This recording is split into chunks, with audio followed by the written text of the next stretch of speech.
When love turns to revenge, a marriage destroyed by betrayal. The silver car gleamed in the Houston sunlight, its polished surface reflecting the towering glass buildings of the city's medical district. Behind the wheel sat Clara Harris, a woman who embodied the American dream in every carefully orchestrated detail of her life. Her manicured hands gripped the steering wheel as she navigated through traffic, the luxury vehicle serving as both transportation and symbol of everything she had achieved. Clara's journey from the bustling streets of Bogota, Colombia, to the prestigious dental offices of Houston represented more than personal success. It was a testament to what remained possible in America for those willing to sacrifice everything for their dreams. She had arrived in Texas with little more than her dental degree and an unshakable belief that she could build something extraordinary. Now, at 44, she possessed everything she had ever imagined: her own thriving dental practice, a title as Miss Columbia Houston, and a family that appeared perfect in every photograph. Her husband David, an orthodontist with his own successful practice, understood her drive because he shared it. Together, they had created a dental empire that served Houston's elite, their combined expertise making them a power couple in the city's medical community. Their home in an upscale neighborhood showcased their success, while family photographs told the story of their perfect life: Clara with her beauty queen crown, David in his white coat, their twin sons Brian and Bradley laughing in matching outfits, and David's daughter Lindsay from his previous marriage, the teenager who had embraced Clara as her stepmother with genuine affection. But on July 24, 2002, Clara's world would shatter in a matter of minutes. Spring 2002 brought subtle changes to the Harris household. David began working later at his orthodontic practice, claiming new patients required his attention.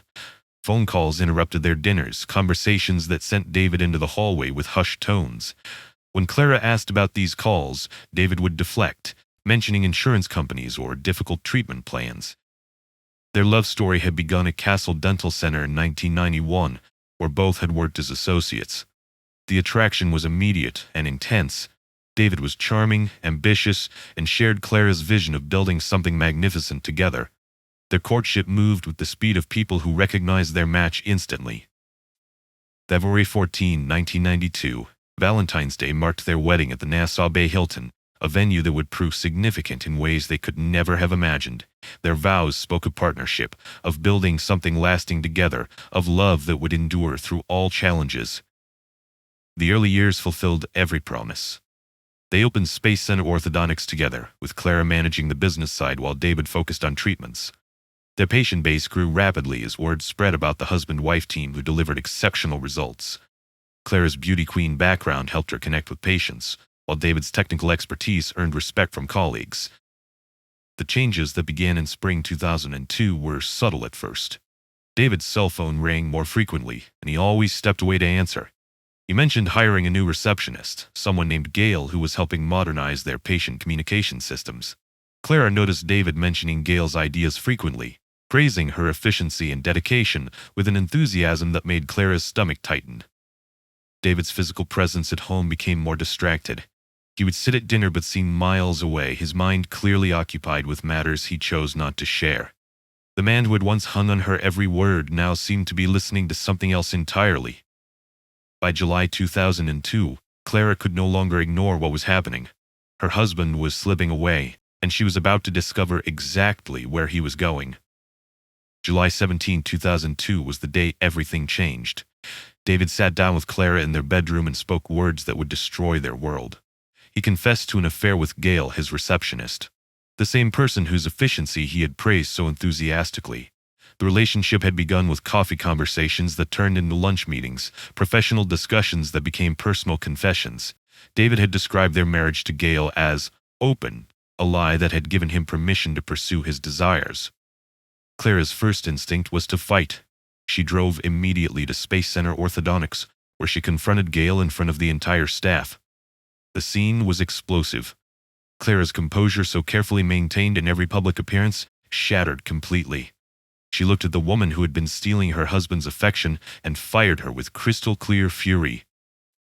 David's reaction surprised everyone. Rather than defend his wife's right to fire his receptionist, he seemed genuinely distressed by the public scene. He spoke privately with Clara afterward, expressing apparent remorse and claiming the affair had been a mistake. He wanted to save their marriage, to rebuild what they had lost. The attempted reconciliation that followed felt both hopeful and fragile. David made promises about ending the relationship, about recommitting to their marriage and family. He told a friend with apparent confidence that he and Clara were going to make it. But David had one request. He wanted a final dinner with Gail to end the relationship properly. He assured Clara that this meeting would provide closure, allowing them to move forward without unfinished business. Clara agreed to let David have his final dinner with Gail, but she wasn't about to take her husband's word for it. While David prepared for his final dinner with Gail, Clara made preparations of her own. The trust that had once defined their marriage was gone, replaced by a need to verify every promise. Clara hired Blue Moon Investigations to conduct surveillance of David's meeting, wanting photographic evidence of how this final dinner actually unfolded. The investigator would follow David from the moment he left his office, documenting his movements throughout the evening. Clara waited at home with Lindsay, who sensed tension in the household without understanding its source. The teenager was aware that something important was happening but didn't know what. At 8:30 p.m., Clara received a phone call that changed everything. The investigator's voice was grim as he delivered devastating news. David and Gail weren't at a restaurant. They were at the Nassau Bay Hilton, the same hotel where Clara and David had celebrated their wedding 10 years earlier. The location struck Clara like a physical blow. The place where they had danced as newlyweds, where they had promised to love each other through all challenges, was now the setting for David's betrayal. Clara's reaction was immediate. She told Lindsay they were going out, not explaining the destination. As they drove toward the hotel, Clara's mind raced with possibilities and growing rage. The Nassau Bay Hilton lobby buzzed with evening activity as Clara and Lindsay pushed through the main entrance. Clara spotted David sitting at the bar with Gail, their heads close together in intimate conversation. They looked like lovers, not like two people ending a relationship.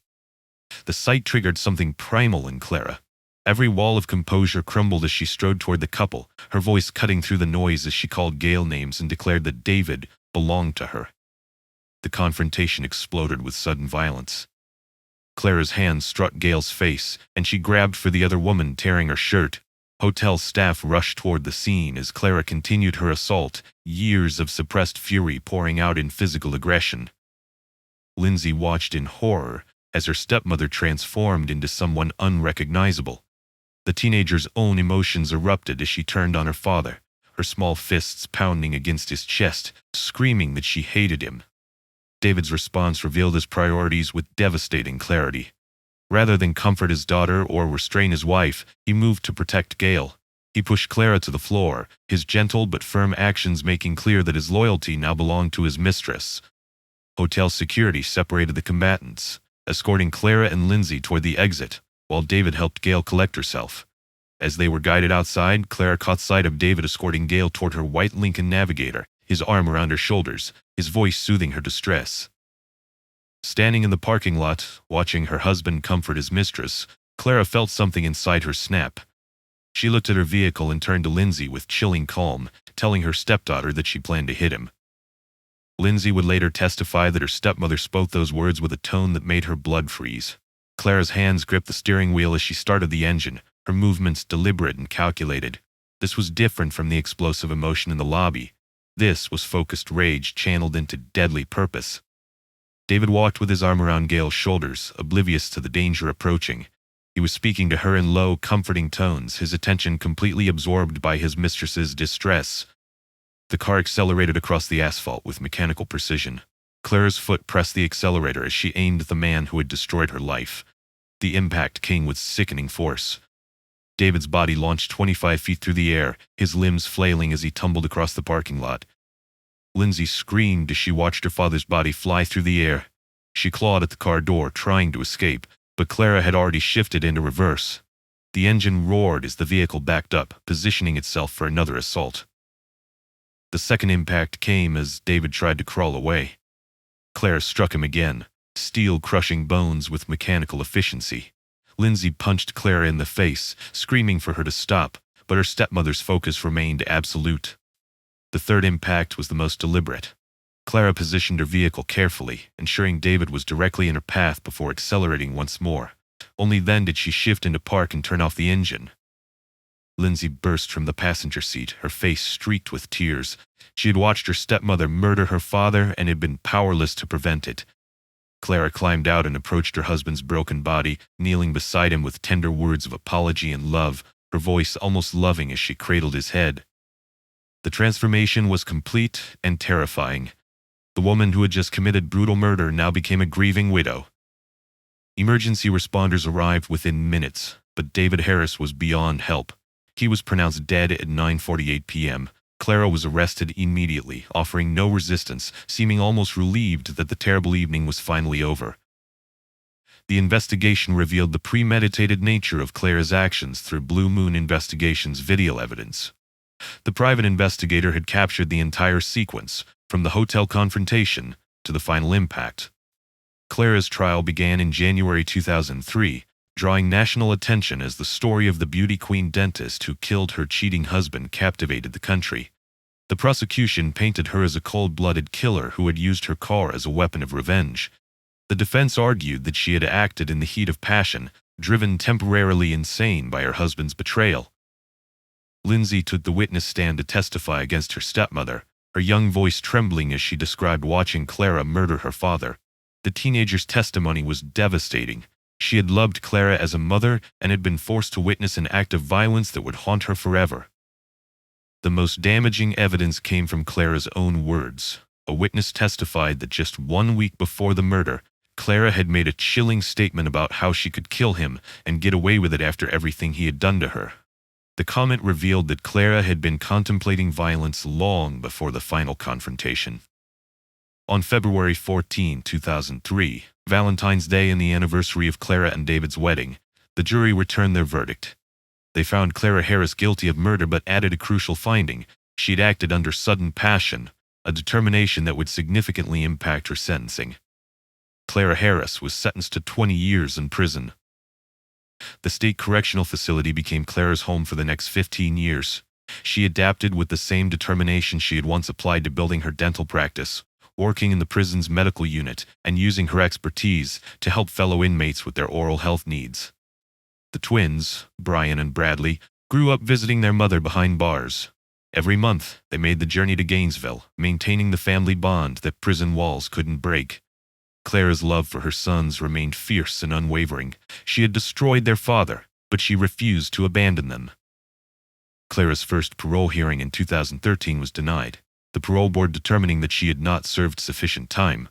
The 2016 hearing brought another denial, though the board acknowledged Clara's exemplary prison behavior and genuine remorse. November 2017 brought different news. Clara's third parole hearing resulted in approval for her release. The board recognized her 15 years of model behavior, her contributions to the prison medical program, and the strong support system awaiting her return to society. On May 11, 2018, at exactly 8:20 a.m., Clara Harris walked out of Mountain View Unit Prison, a free woman.